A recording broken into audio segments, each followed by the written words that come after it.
This is Taking the Lead, a podcast for B2B tech professionals, leaders, and executives who want to learn from female icons in the tech industry. In each episode, host Christina Brady interviews women who are driving revenue for some of the most respected tech companies in the world. Are you ready to get inspired? Hello, everyone, and welcome to another episode of Taking the Lead. I am Christina Brady. I am the SVP of Sales at Speckit, which is an incredible company that helps employees maximize every minute at work by surfacing the contextual, bite-sized learning that they need in the flow of the tools that they are already using, like their CRM or their outbound engine. I am so excited today to be with the incredible Marissa Homere. Marissa, welcome to the show. Thanks so much for having me, Christina. I'm really excited to be here. I mean, this feels a little kismet. You and I met not too long ago. We were connected via introductions through RevRoom.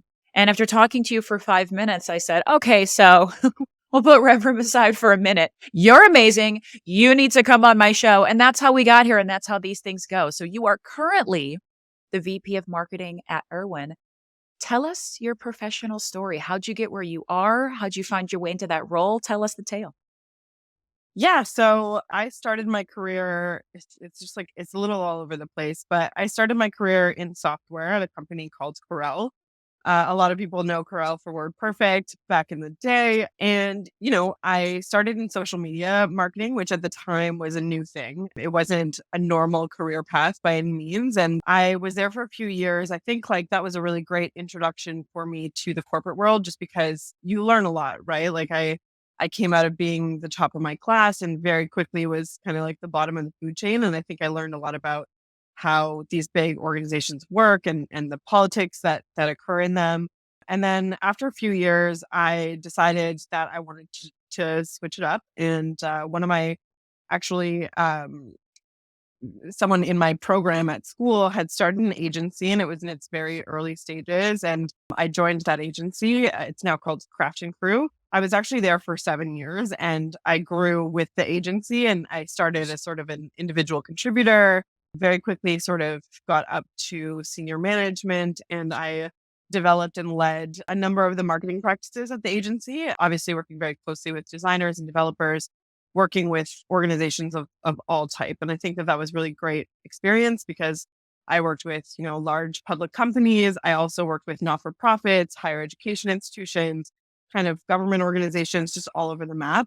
And I think that really gave me a number of skills that I've been able to kind of pull through my career afterwards. But yeah, so helped grow the agency from, the 5 people we were when I started to at one point over 30 people, and then back down in the 20 range. And then, agency is a tough life. And I decided that I, as I got older and your priorities change, I wanted to try my hand again on the other side of the house. So I went to a unified communications company, which was acquired and is now called Netphone, was called Bristol at the time. We went through a rebrand during that time, kind of rebuilt the marketing team there, was there for a few years, and then almost 2 years ago ended up at Irwin, which is an investor relations and capital markets software company, a challenger brand, one that is, really exciting and has really interesting customers and solving a really interesting problem. And so we're a Series A funded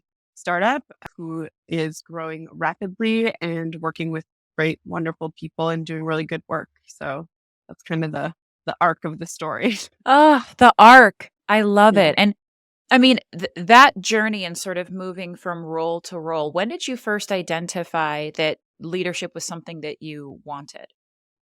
Yeah, it's one of those things when you get to kind of like that senior IC position. And it's either, I think, you kind of get into this mind frame where it's like, do I want to manage people? Can I do that? Like, would I be good at it? But also it changes your role pretty substantially, right? So I think there was a number of things that really mattered to me. One of them was, growing people and helping them realize, I think more so their true potential. One of my, I think, greatest accomplishments is seeing the people that worked for me previously go on to exceed my own sort of seniority and see them do really wonderful things. And I think I really started to connect with that when my team in agency started growing. For a long time, I was the only person who did what I did, and then started to need more support. And then I had some really amazing team members that I think just really awoke something inside of me that I'm like, I feel like this is actually my calling. And I think as I started to understand what my own values were and understand how like what my purpose in my job was, and like my purpose is not marketing, my purpose is impact, and that impact is like how it's realized really in the lives of other people. And I think that that gives me a lot of energy and is something that, I mean, I'd like to think I'm good at it, but you never know. But yeah, I think it was really just like learning more about myself and understanding what really like makes me excited and happy and gives me that purpose, that makes me want to wake up every day and go to work and build relationships and all of those things. Yeah, why we want to do this. You said something that I think was so meaningful, and it's my purpose is impact.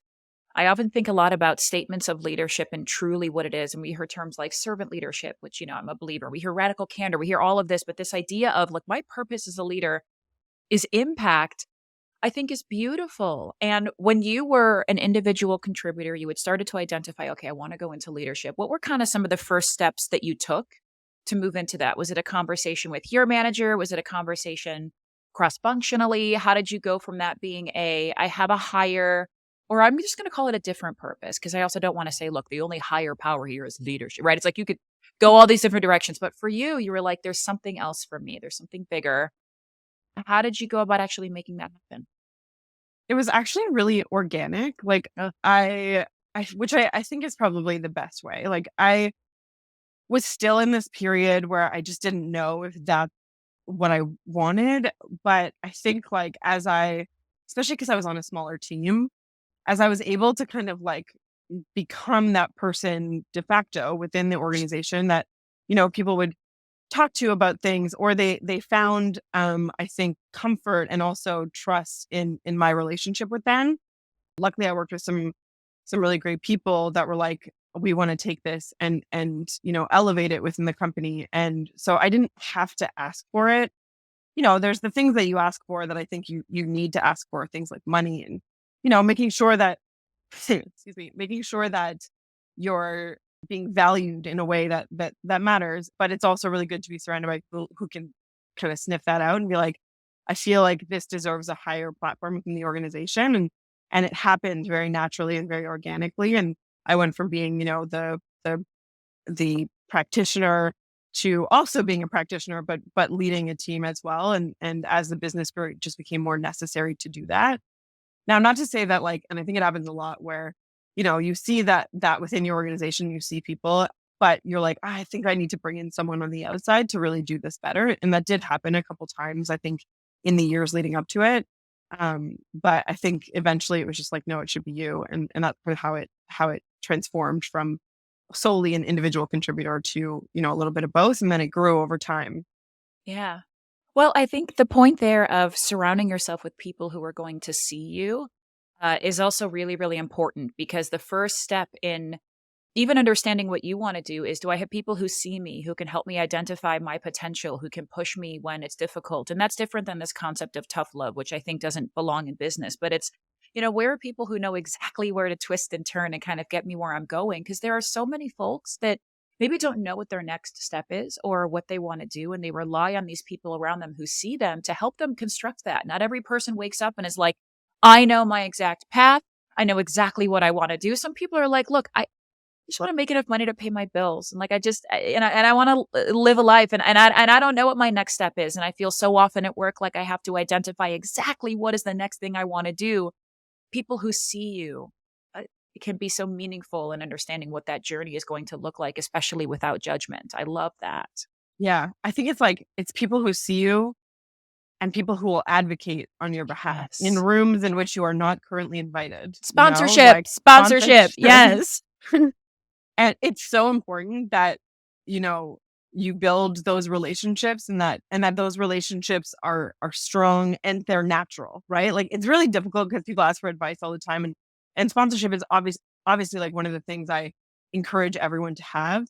but it's not like you can just go out and say, hey, will you be my sponsor? Right. Sponsor me. It's like, yeah, exactly. Like it has to be natural, and it involves trust in a lot of ways, and that they trust that by advocating for you, their reputation is protected. And so it is like a long game. And it's sometimes something that you don't even know you're building until something happens one day, and someone says something to you, or you get a promotion, and it comes out. But it's so important, I think, especially for women, to have that support in leadership rooms, even if they're not there.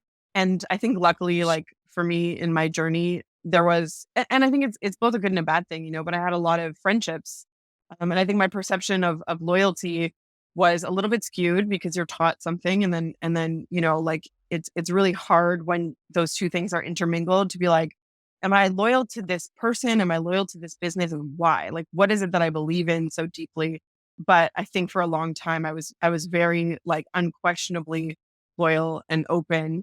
And I think part of that vulnerability, I'll say, is just that, like, it helped me elevate my own role by the hands of other people, just because they knew that it was a good choice. But I mean, it could have been terrible. Who knows? But yeah, I think it's so important to just have those advocates and relationships throughout the business that you're in, and even outside of it. Like it's critical. Yes. And building them, I think, is difficult too, especially with, this concept that is the crux of our conversation today, which is this idea of managing up and building those relationships upwards, and what that Mm. looks like if you're an individual contributor to a frontline manager, or a frontline manager to a mid-level manager like a director, or even VP, or if you're a third line leader and you're a VP and you're having to manage up to C-suite. There's these building of these relationships with people who can see you, who can help you. And then there's the building of relationships via managing sideways, right? So how do I build cross-functional relationships? How do I build relationships with my peers? How do I manage all of that in a professional capacity, in a respectful capacity, and not turn it into leaning too far into friendship where you can no longer be effective? So each of these have their own individual nuance that kind of come with this whole idea of, how do I show up at work? What are the relationships that I build? How do I do that? And then, how do I do that when it's difficult? So if you think about an individual contributor and this concept of managing up to their leader, what do you think right now are some of the areas where that's really difficult for people to grasp or do correctly? I think it's a great topic, and it's a great question. I think a lot of it comes down to your willingness to see other people. Yeah. I think as an individual contributor, I think what happens is you struggle with your lack of a seat at the strategic table, for example. Like, you're often being guided or told what to do.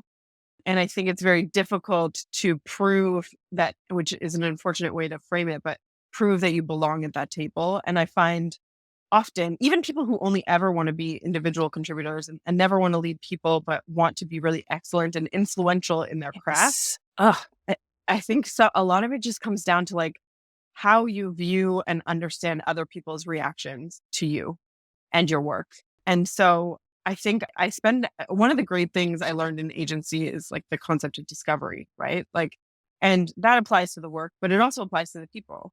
So it's like, what is it that motivates you, and how can I speak to that with my work? Or how can I speak to that in the situation? How can I show you that what I do helps you accomplish what you do?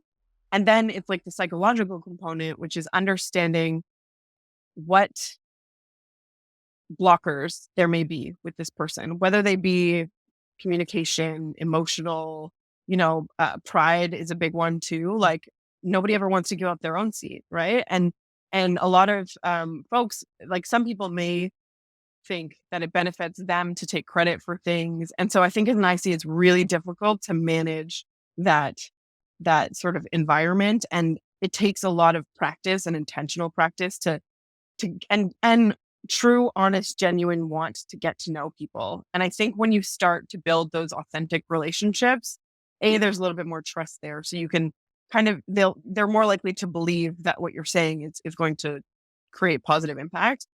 But also it's like, I know what not to say to you. And I know like where to involve you. So it doesn't feel like maybe I'm going around you or trying to, show you up or whatever. But I think like the concept of, even if it's not entirely 100% beneficial to you, if you can say like, how can I work with this person to co-create this, whatever it might be, project, department, I don't know, whatever. And how can I make them feel involved enough so that they feel like they have ownership of it in some way? And by nature of doing that in a really kind way that's kind of crafted to who they are as a person, they're more likely to bring you with them, right? And give you credit and talk about you in rooms when you're not there and say like, I really think we should have this person's opinion. So I think it's complex and it's hard because you're navigating in most cases ego, you're navigating in most cases hierarchy and bureaucracy and all of those lovely things we all love to deal with so much. But I think it's just like, it's really a one-to-one, relationship building exercise. And then you can learn how to kind of get the outcomes that you want without necessarily being manipulative. But I mean, it is one way to categorize it, right?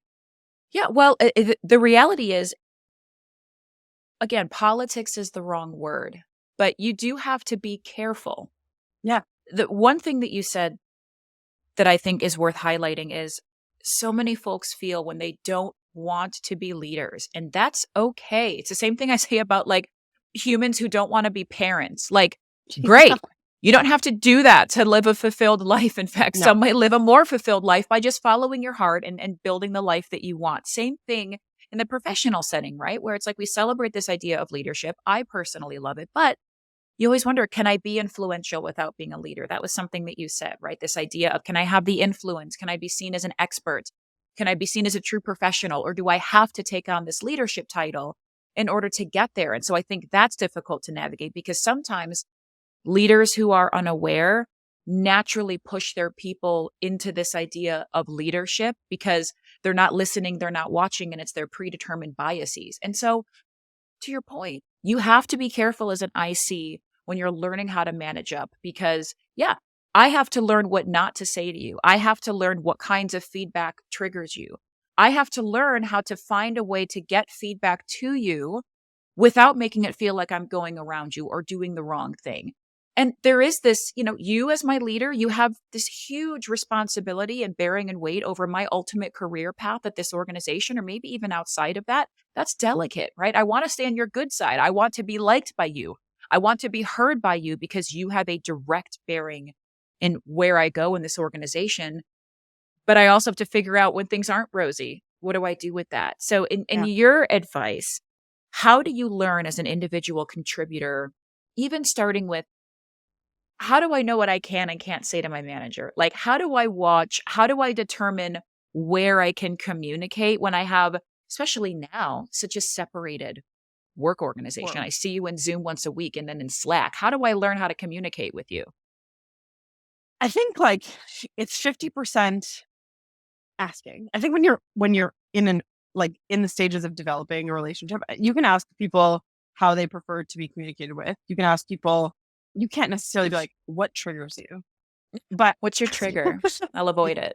But I think you can suss it out, right? And I think that takes time and patience. And I think you really have to put yourself in rooms where you can see what those things look like. And a lot of times you don't actually know what those things are until you go through something hard together as a group. It's why it's so hard to choose a right fit organization based just off an interview process and a couple of meetings, right? You can't really know until you know. And I think watching how someone interacts with their subordinates, watching how someone interacts with other team members, sometimes it's like so fast and you're like, yeah, okay, I can see that about you. And I think too, it's like, there's a lot of people in leadership roles that are not natural leaders in every way that they could be. Like maybe they're visionaries, but they're really shitty people managers, and there is a place for all of those things. And I think just understanding like where someone fits in that respect. And I think really paying attention is important. So, people are going to interact with me one way, people are going to react with other people different ways. And I think picking up on those cues. And then when you give feedback, what kind of response do you receive? Is it defensive in the moment, but then that person's going to come back a few days later and be like, yeah, like I thought about it. And then, okay, whenever I give this person feedback, I'm never going to take that face value reaction because they need to digest it and they need to step away and listen to it. So I should not react to that like response. But it's hard. It's something that takes like, you have to really pay attention and you have to take yourself out of the center. So like, Yeah. I think what's really important is like, can I objectively look at this person's reactions to me, my work, or the people around me or the people around them, and really think about why it is that they're reacting that way and not how it affects me.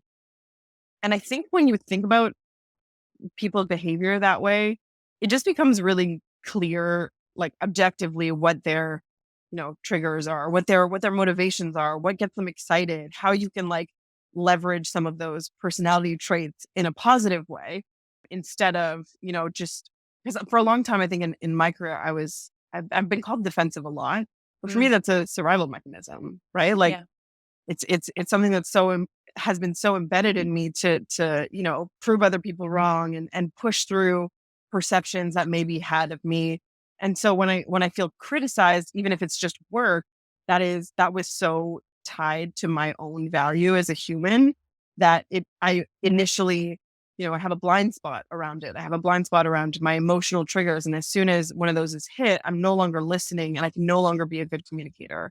And so I think you have to do a lot of self work as well to just kind of evaluate yourself and then try to evaluate others and understand what are their blind spots? What are the things that, are going to cause them to not hear you when you're speaking or be able to communicate the way that they would like to. Yeah. Well, that's also, I mean, even being told that you're defensive in a work setting, that's hard identity-based feedback. That's a really Yes. difficult one to chew on because the thing you said right after that is it's a survival mechanism for me, right? Like Mhm. that defensiveness is a part of your character for a reason, and defensiveness isn't always a negative trait. And so it's also one of those things where giving people hard identity-based feedback can be really difficult in any kind of a managing up or sideways situation. Like don't Yeah. hit somebody with something like that. Think through like the behavior. Because look, at the end of the day, you have to think about what story are my words, my work, and my attitude telling about me. And that's the advice that I would give to any individual who is in any kind of a managing up or out situation is you have to think about your work and the story that's telling. So what that sounds like is if you're consistently missing deadlines, that tells your leader that it's not important to you to be on track. If you're always giving feedback and dropping problems on their lap and never coming with solutions, that tells the leader, I have to keep solving problems for you. If you're not showing up to meetings or you're not participating in meetings or you're consistently late or you take a lot of PTO, but then complain that you don't have time to get your work done. It's like there's ways that you have to think you may have the best of intentions and you may think I'm doing fine. I'm doing all the work that I have to do. But what is the unspoken story being told by the little things that you do every time that you're late, every time you don't finish that task on time, every time that you say something that's maybe a little bit off color or give somebody hard identity-based feedback. So that's the other thing is your story's being told. Think from a third-party perspective. How would that action be interpreted? And then when I go to my manager and I try to give them feedback or I try to have a constructive conversation, all those preconceived notions are there and they can impact that ability. Yeah, 100%. That's such a great point because there's a narrative being built about you either way, right? Yeah. Like you said, like all those little things that you do on a daily basis create some kind of a story. And like, Right. do you show up? Have you like, and I think too, from an organizational perspective, especially in strong organizations that have very clear coded operationalized values, like, are you exhibiting the values that they expect you to have by making those choices? I think it's Atomic Habits. That's just like Ooh. where it's like every decision you make is like a step towards you're making a decision. You have to look at it in the framing of, is this a decision that supports the person that I want to be? Oh, Which is, I yes. think, so profound and such a small thing. It's like, is the person I want to be, is that like high achieving, really effective, influential person, the kind of person who's going to push out this deadline with no explanation? Probably not. Right. Absolutely. And let's say that you go to your manager and you're like, I really want to be promoted. And maybe that looks like the next tier within my role. Maybe that looks like I want to move into leadership. And you're saying, yeah, I would love to know everything, tell me all my gaps. What do I have to do to be promoted? Like, this is really what I want. I want to work on it with you. And your manager's like, well, for starters, you're late every day. You never submit anything on time. Your notes in the CRM are sloppy and misguided. You never have your camera on in team meeting. Like, you are in no way, shape, or form ready for leadership. Now, that could be not farther from the truth. That individual could have meaningful reasons why those things are happening, but you're not thinking about managing up in that moment. You're not thinking about, what is my camera off? What is that going to tell people unless I correct the narrative? And I say, even at Speckett, one of our big cultural things is we don't assume bad intention, right? Don't assume bad intention. But it's difficult. So you have to think about, every time I do that thing as an individual contributor, that's going to say something about my brand unless I have a voice in that room, unless I say my camera's off for this reason. I know that my notes were due today at 3 p.m. in the forecasting document, and they weren't there because I was doing XYZ. It won't happen again, right? It's managing up is filling in those gaps and not allowing this story to be told about you that isn't true and isn't reflective of your work or your character or even your intention. I think it's something you said just sparked something, which is, it's just like consideration is the crux of all of it.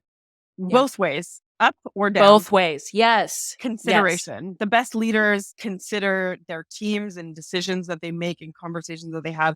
The best ICs consider the customer. They consider, how their actions impact others and how they might be perceived.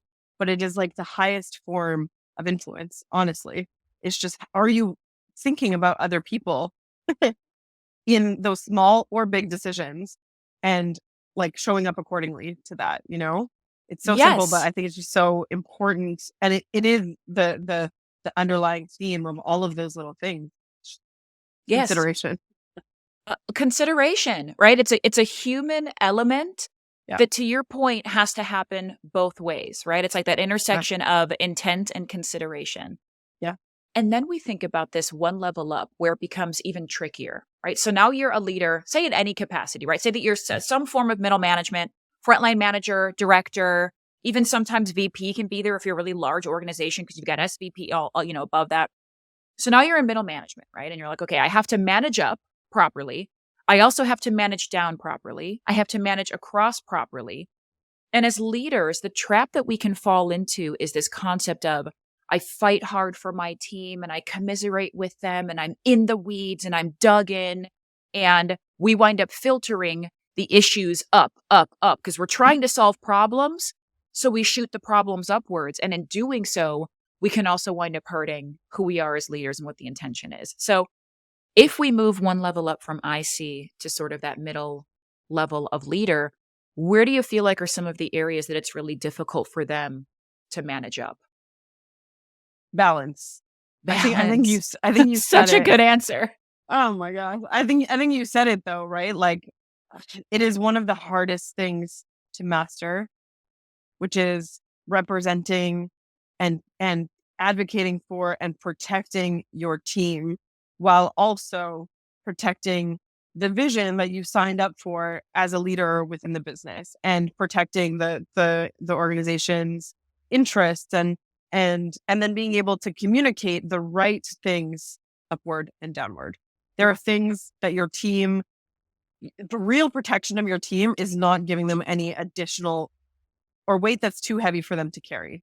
Like, I think it's consideration in that way and involving them in the right things, being transparent enough so that they know exactly what they need to know, never like hiding things per se, but sheltering and protecting them. And that is very important. But the problem is, if you only do that, it becomes an exceptional weight. And I think so many leaders burn out. I think of, a lot of the sales teams that I've worked with often have this problem because there is a lot of emotion in sales, right? It is a very heavy role. And people don't think of that. People think of like, oh, they're out there whining and dining and rubbing elbows with all these people and making lots of money in the process. But it is very difficult emotionally when you don't hit a target, when you haven't hit target in a few months, when you get rejected.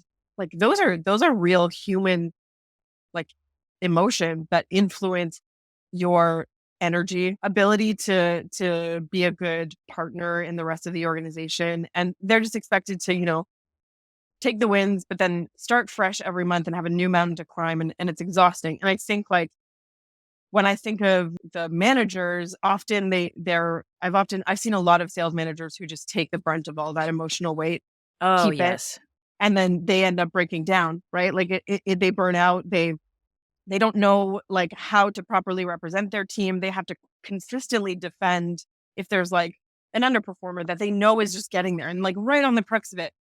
So that's a really heavy weight to carry.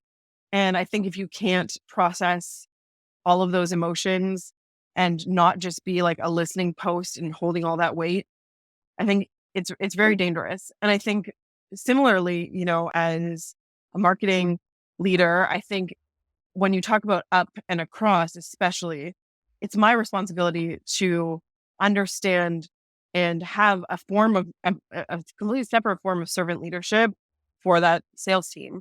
And if I don't have that, and if I don't have that North Star, and if I don't like make them understand that I'm A, on their side, B, I always make sure in any of my marketing departments that we have the same goal, right? Like my goal as a team, our team goal is revenue, same as theirs. If they don't hit, we don't hit. It's not leads because nobody cares about any of that shit, right? Like that doesn't actually make a difference and it just creates defensive behaviors. So I think it's really important as you're like balancing what you say and also understanding like sometimes with executives, what the message that you send upward can have a lasting impact. So if you say someone on my team is really struggling with this and you haven't done the work to be like, how is this person going to perceive that?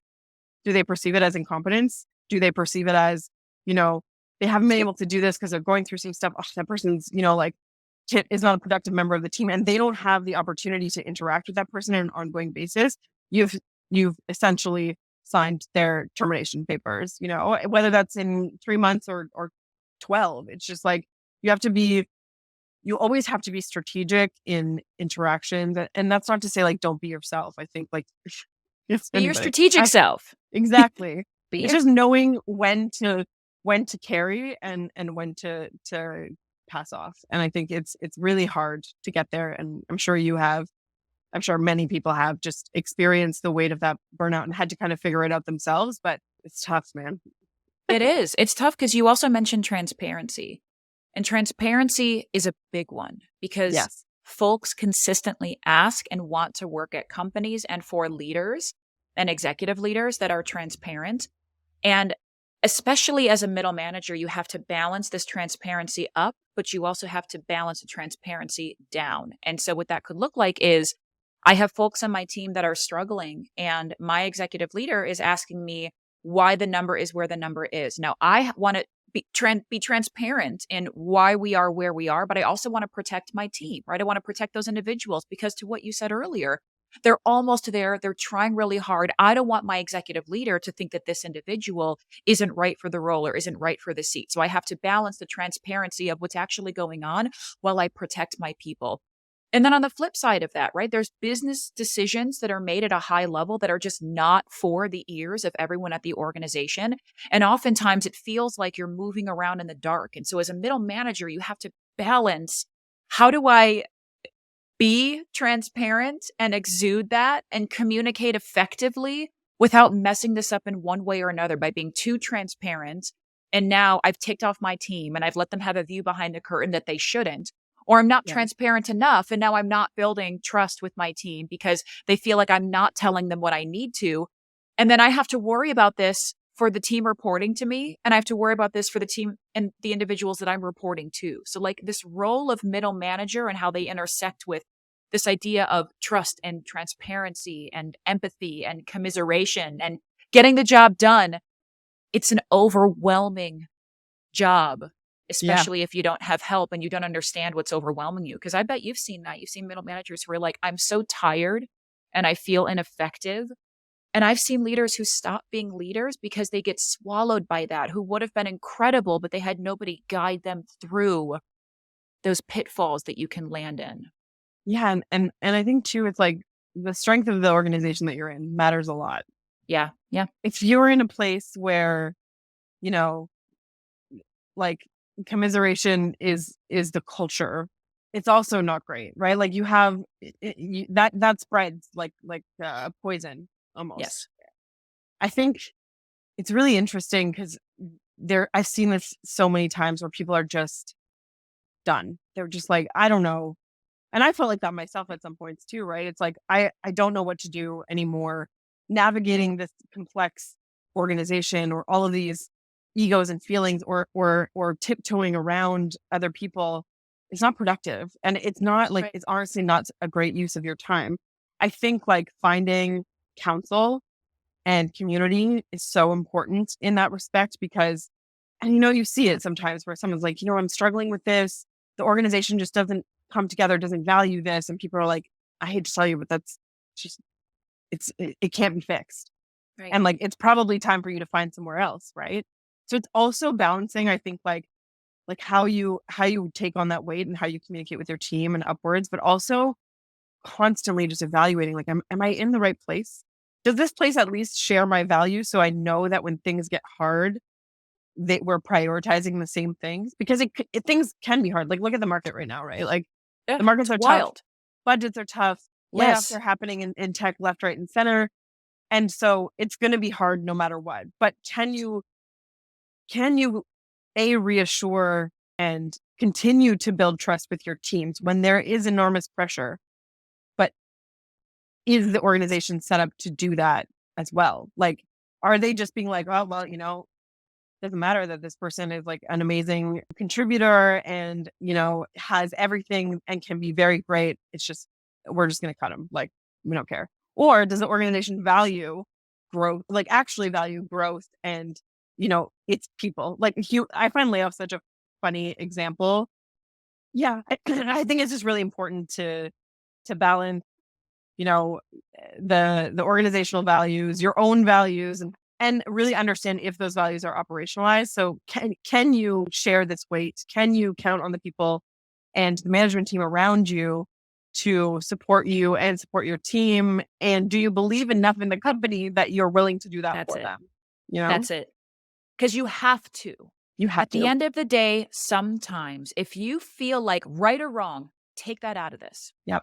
At the end of the day, if you feel like every day you are fighting losing battles and it's deteriorating your mental health, which will deteriorate your physical health, if it's stopping you from being as effective as you can possibly be, and if there's no way back for you, then regardless, it's time for you to move on. You just cannot exist there any longer. It's really funny.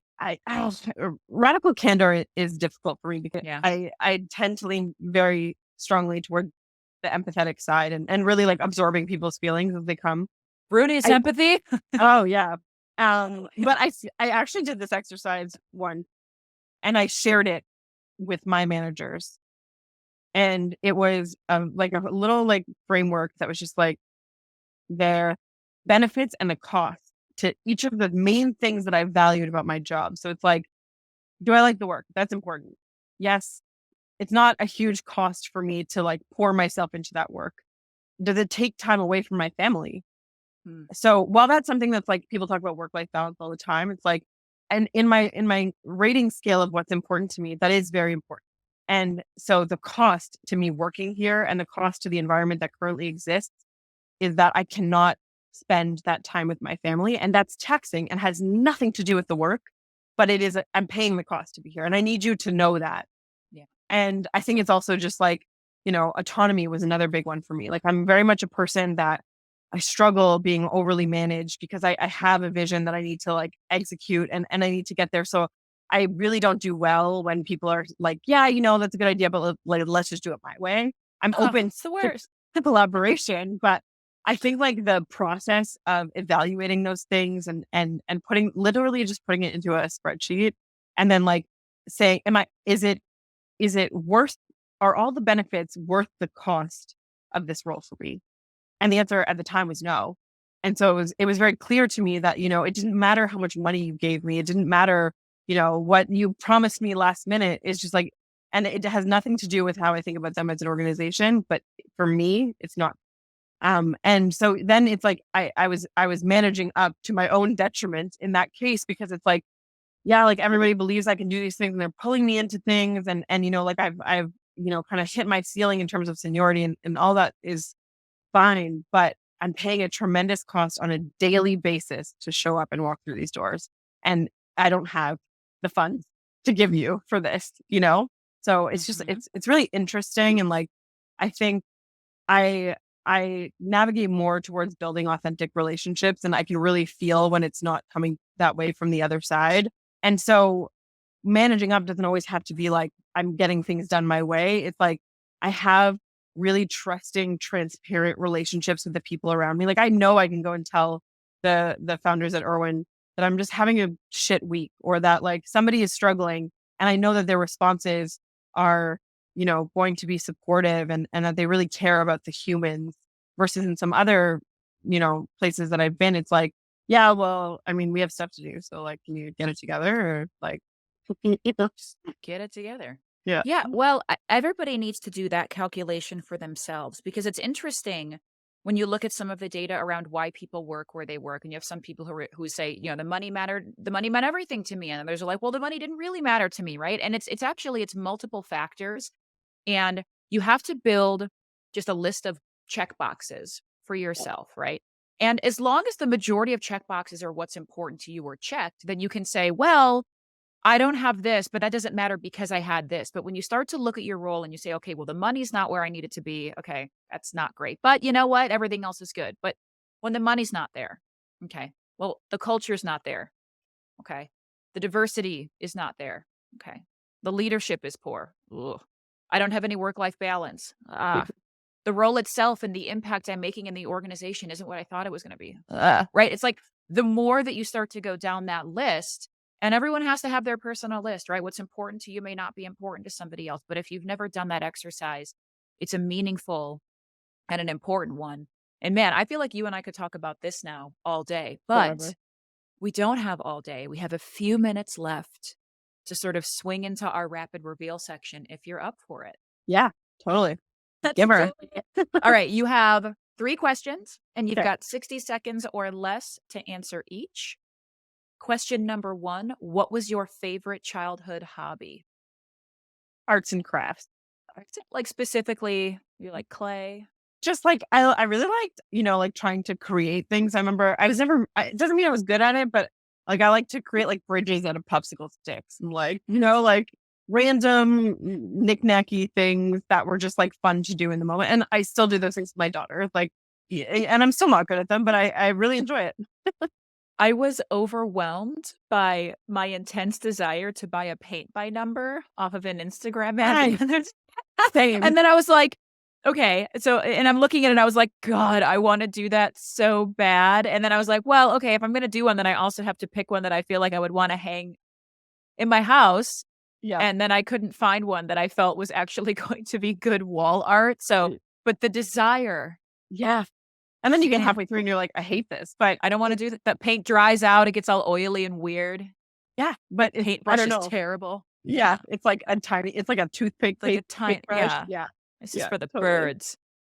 We're living the same life there. Okay. Number 2, what's an irrational fear of yours? This one I don't even have to think about. I have an irrational fear of wasps.